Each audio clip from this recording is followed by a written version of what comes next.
I hope that what this time does for us is blows open these like sort of myopic views of success that we've sort of held on to and say, and help us all as artists to go deep into what is my unique contribution then? What will I contribute? What will my voice look like?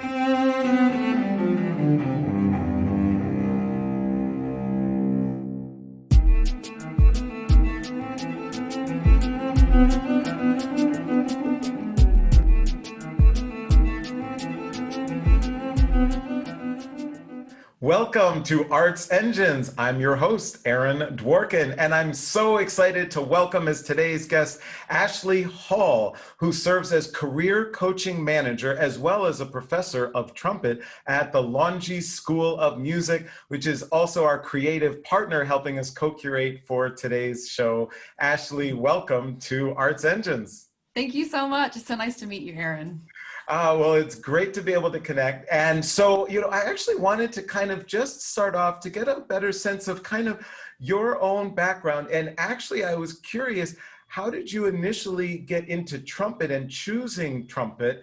And then, of course, I'd love to know kind of how, of course, you ultimately landed your wonderful role at Longy. But just that initial beginning, especially for a number of our viewers who might be thinking about what to tackle as an instrument for our younger viewers. Sure. So I grew up in Southwest Virginia, and my mom has a degree in French horn and music ed. And so we always had instruments lying around our house. And I grew up listening to Herbert L. Clark and the cornet solos. And I said to my mom, that's the instrument I want to play. That feels like the right thing. So in the 5th grade, she started me making a sound and figuring out, what I needed to do. And it actually took off pretty quickly. It really felt like my voice. It felt like I was home. And so throughout my high school years, I did a lot of competitions. I went to the Cincinnati College Conservatory of Music and majored in trumpet performance there. And then, that's how I found the trumpet. It never was a question for me. And in fact, I remember at one point my band director thinking, we really need French horns in our band. Your mom plays? That seems pretty logical. And I was like, no, this is my voice. This is where I fit. So that was it for me. That's awesome. And I always love when, you hear musicians talking about how they found their voice through their instrument. I know for me and the violin at a young age, it was how I could speak to others. So for sure. So ultimately, how did things kind of lead so that you would be able to be a professor of trumpet at Longy? Sure. So after Cincinnati, I won a job with the Dayton Philharmonic Orchestra and played for a few years as third trumpet with the orchestra. And I started to have some embouchure issues at that point. Started a bit in my undergrad and then really got worse as I was doing much higher level solo work. And so I found a professor in Boston who taught at Longy, who I knew was really good at addressing both the heart mental sides of this type of work and the physical sides of this work. And he happened to be the professor at Longy. I had never heard of Longy until that point. And so in 2005, I took a 2-year leave from my orchestra job and moved up to Cambridge and started an artist diploma at Longy, and recognized at that point that this was a really special school and it felt really synergic to who I was as a person. Its mission even then was preparing musicians to make a difference in the world, which was so intertwined with my own life and my own work as a musician that was interested in social change. And so it felt like an amazing fit and the perfect environment for me to do this work that I needed to do on myself and on my playing. So I met Karen Zorn, our president. She was there started my second year when I was an artist diploma student. And we stayed in touch all the way through from the time I graduated in 2007 to the time that I came back on the scene in 2019. She followed me kind of on social media, and we would just periodically check in with each other. And my path as a trumpet player, I won a job in the Cincinnati Chamber Orchestra. I was doing a lot of solo work and chamber work.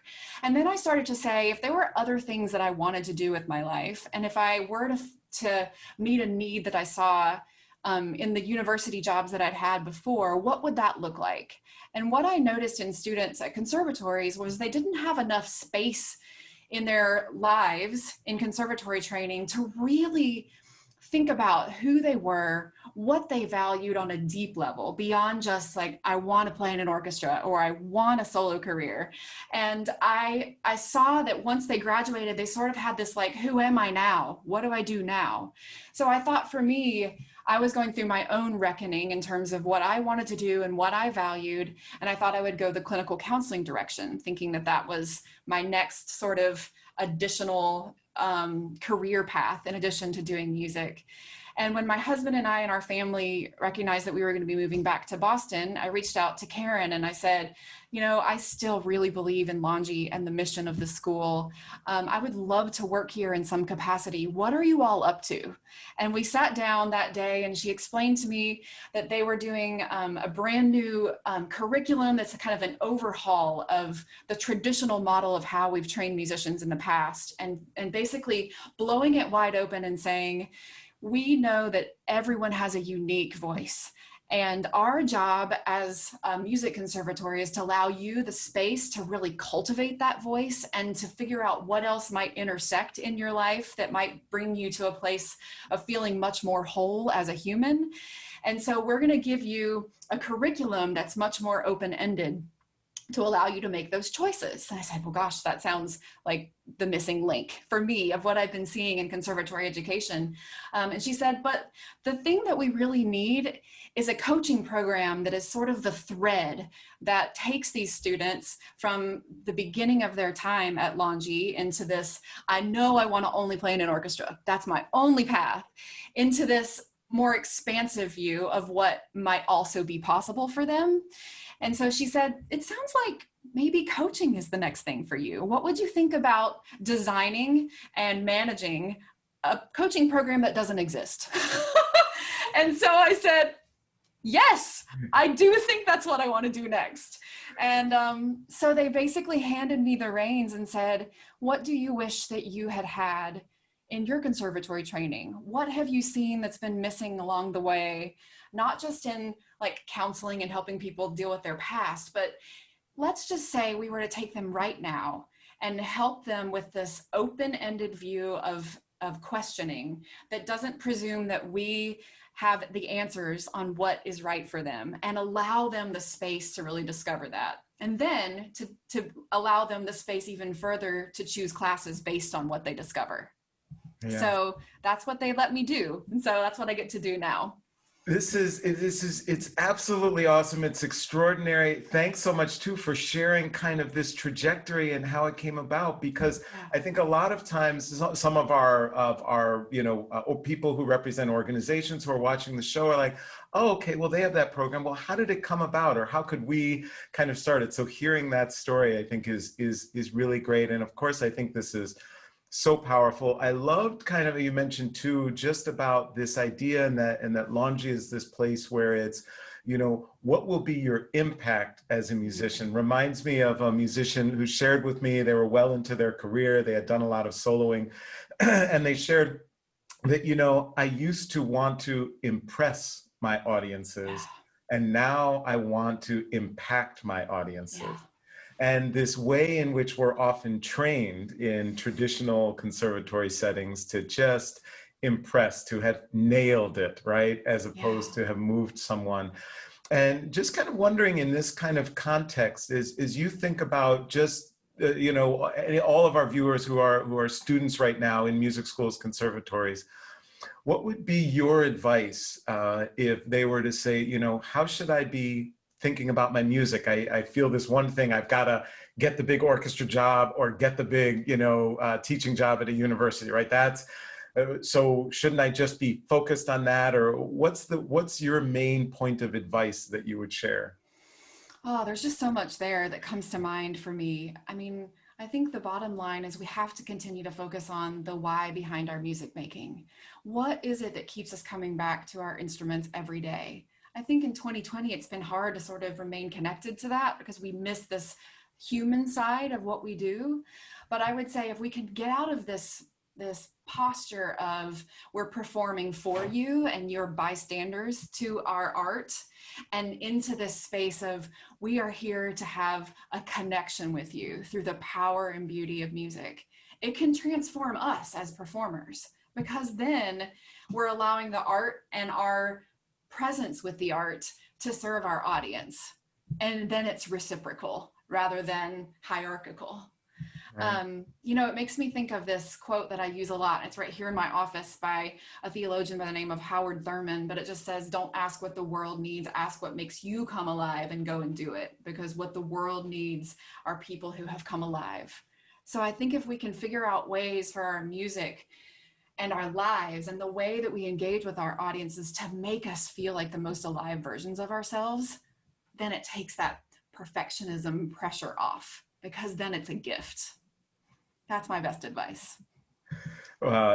Amazing advice. Thank you. Thank you so much for that. Yeah. So one of the things, of course, we're now in this new era of time. Who knows what the future will bring as it relates to the pandemic and all of that. And a lot of people like to talk about where, there will be a new normal or things like that. I'm curious for, aspiring musicians, are there things that you feel are different now, advice or guidance or feedback you give now about career that would have been different 6 months ago or 8 months ago? Do you feel like there are certain things that have actually changed in terms of the future career opportunities for musicians? I think we're not going to know the answer to that yet. But what I do think hasn't changed for me goes back to my previous answer, is that music will always be essential to the fabric of our societies. We will always have people making music, and it's beautiful. And it's what I would say, as we think about this feeling of what adds beauty and life to our world, it comes down to this art and this music that will come forth.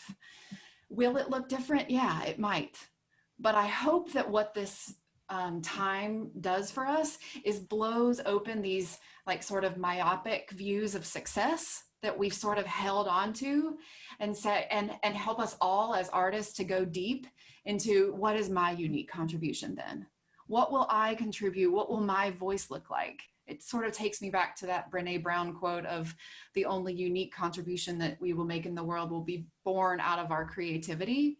So I think for a lot of people, although this time has been incredibly hard, and we can't talk about 2020, I think, without this feeling of grief that is upon us, because we've lost a lot. At the same time, I think out of any grief or letting go comes this feeling of possibility of birth and new life. And so, yeah, it'll look different, but I think that's actually kind of a good thing. And I think it's going to be a beautiful evolution of whatever is and whatever we design in this next season. All right. So Awesome, awesome. No, I am sitting feeling inspired to you, deeply so. And so I'm curious for you, kind of you're doing this balance of all of the coaching, career coaching, really preparing students, which is a significant responsibility, and then obviously you're teaching as well. And I'm curious, with all of these things going on, how do you find inspiration? How do you, when things seem tough, when things seem kind of insurmountable, where do you find kind of that core of strength to keep moving forward? I mean, for me personally, it's grounded in my faith. I go back to my journals, and I take a real deep self look at gratitude, what I'm thankful for each day. I let's see. I exercise. I play with my kids. I go on walks in nature, and that reminds me of this connection of something that's much more large than I am. And even in the midst of this, I try to have meaningful conversations like the one we're having right now that I feel so honored to be a part of, that make me feel grounded and okay each day, when sometimes it's hard to get to that space. So those are some of my things. Everybody has their own ways of digging deep, but I think it's really important to figure out what those are and to come back to them. Yeah. Yeah. Well, it's truly extraordinary work that you're doing. I think this is so critically important how we're preparing the next generation of artists, of musicians, and looking at what we're doing as a field. And I hope that many of our viewers will reach out and see ways to collaborate with the work that you're doing at Longy. I think it's so critically important. Unfortunately, we're just out of time, but before we close, I actually, because I'm really kind of curious, if there was one piece, and I know this is always difficult in our field, but if there was one piece of music that you would suggest me, our audience, should listen to during this time, we've got a moment and, here is something, a piece you may not have listened to or listened to this way, what would be your suggestion to leave us with? Oh, okay. Can I give you two things? One musical, one non-musical? Of course, absolutely. The musical one that comes to mind is a unique one, and it's by a composer by the name of Marcus Stockhausen. He's the son of Karl Heinz Stockhausen, quite famous, and he wrote a piece called A Miniature of a Soul's Journey. He originally wrote it for trumpet, flugelhorn, and the cellist of the Berlin Philharmonic, and it is a beautifully moving and powerful composition that's probably not very well known. That comes to mind first. And then the bit of inspiration that I go to that sort of reminds me of the fact that music is a gift is by the name of Rich Madison, and he's a jazz euphonium player. And when he was dying from cancer, he went to a music conservatory and shared this short little speech that you can find on YouTube. And it's just simply music is a gift. And it just reminds you of the fact that we as musicians have a superpower, and it's to grant immortality to composers. Without the air of our body and the vibration of our string, these composers' music would just be a graph. But because of the gift that we have with our instruments, we grant immortality to their music. And what a gift that is. And it helps me shift the lens out of this into this place of, wow, what an abundant, beautiful gift it is to make music. Ashley Hall, you truly are one of the great arts engines that is powering creativity in our field. Thank you so much for joining us on Arts Engines. Thank you so much for having me.